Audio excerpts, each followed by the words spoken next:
qual a melhor estratégia de investimento em FIIs quando acontece um aumento na taxa Selic, tornando a taxa fixa mais atrativa? Obrigado aí, Diego, pelo superchat. E aí, como é que a gente faz? Como é que é a estratégia de vocês aí quando tem essa oscilação de juros? Quando você sabe que a Selic vai aumentar, por exemplo, né, existem fundos de CRI que são indexados a Selic, né, ao CDI mais alguma coisa. Então, esses fundos, normalmente, eles vão performar um pouco melhor.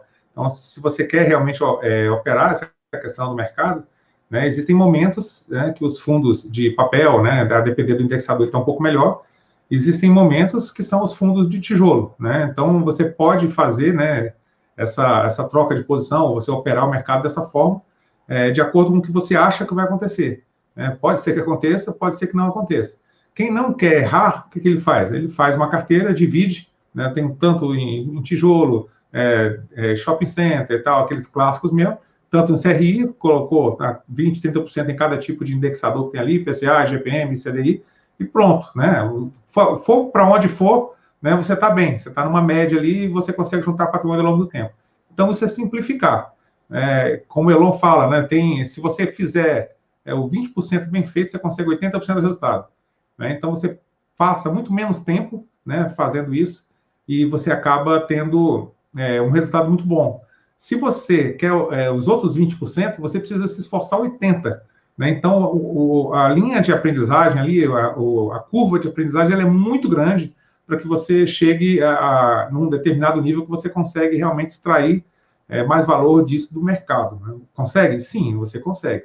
Né? Só que essa curva de aprendizado é muito grande, você precisa de um tempo a mais e você precisa operar. Né? Mas o caminho é mais ou menos esse. Né? Existem momentos que o fundo de tijolo é melhor para ser adquirido, principalmente quando eles estão depreciados, e existem momentos, né, que o fundo de papel ele é melhor dependendo do tipo de indexador.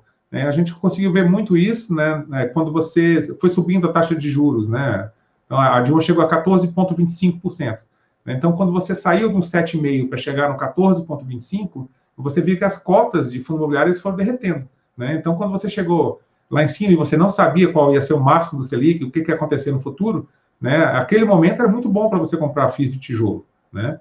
E aí, ao passo que você, quando a taxa Selic foi aumentando, foi diminuindo, foi caindo novamente, né, voltando para o normal, eles ganharam essa valorização de mercado. Mas aí você pensa o seguinte, se você for operar, você tem que tirar, né, esse alfa aí, você tem que vender quando ele estiver ruim. Né? E se você não quiser operar, não vai fazer diferença nenhuma para você se ele subiu ou se ele desceu. Né? Porque você só consegue, na verdade, ter o alfa, né, se você coloca o dinheiro no bolso.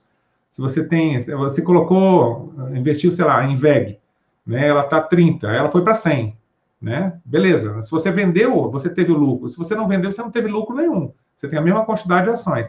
Quando o dia que ela cair para 60, né, e pode acontecer, e deve acontecer, né, há pouco tempo atrás ela estava 60, então você dá aquela suadeira, você fala, poxa, não perdi dinheiro. Né? Mas só que você não perdeu dinheiro nenhum, você está com as mesmas ações.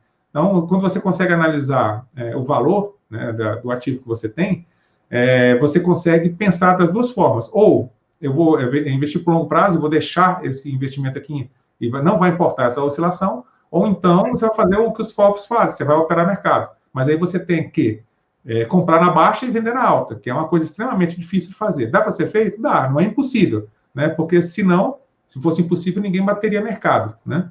Então, existem pessoas que conseguiram bater mercado, Warren Buffett foi um deles, mas com certeza para ele bater mercado, não foi só escolhendo as mesmas empresas e ficando do mesmo jeito que o índice, porque senão ele teria o mesmo retorno do índice.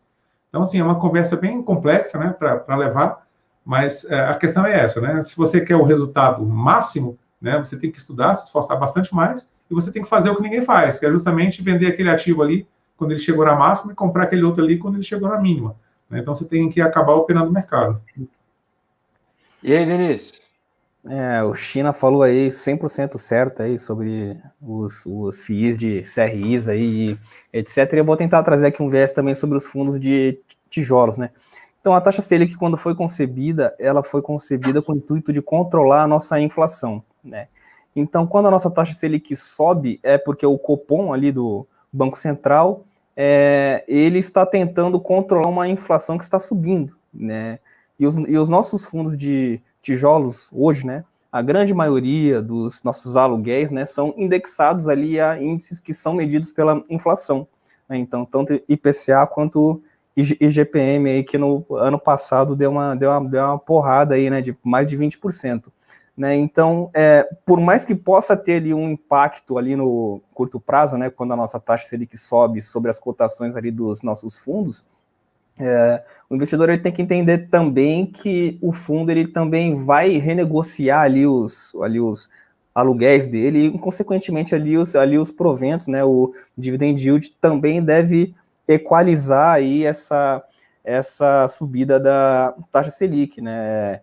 Lá para 2014, 15, vocês podem falar muito melhor, claro, o dividend yield era muito maior se for comparar com o dividend yield geral hoje, né? Porque a nossa taxa Selic, ela efetivamente estava muito maior e a renda fixa estava também entregando muito mais do que ela entrega hoje, né? Então, pode ser que no curto prazo ali as cotações elas sofram sim, mas no médio e longo prazo aí eu não acredito que esse aumento da taxa Selic deva influenciar muito ali nos proventos aí dos fundos de tijolos.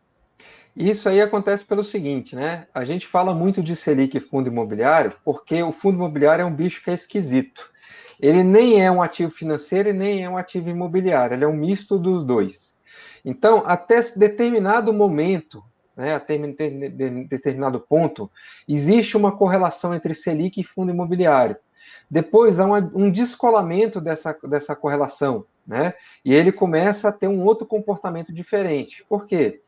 Na precificação de imóveis e na capacidade de geração de caixa desses imóveis, quando vai fazer a avaliação, né, do fluxo de caixa descontado e tal, que o cara tem que fazer lá para justificar que ele está botando dinheiro naquela jogada lá, ele, na verdade, ele usa a taxa de longo prazo.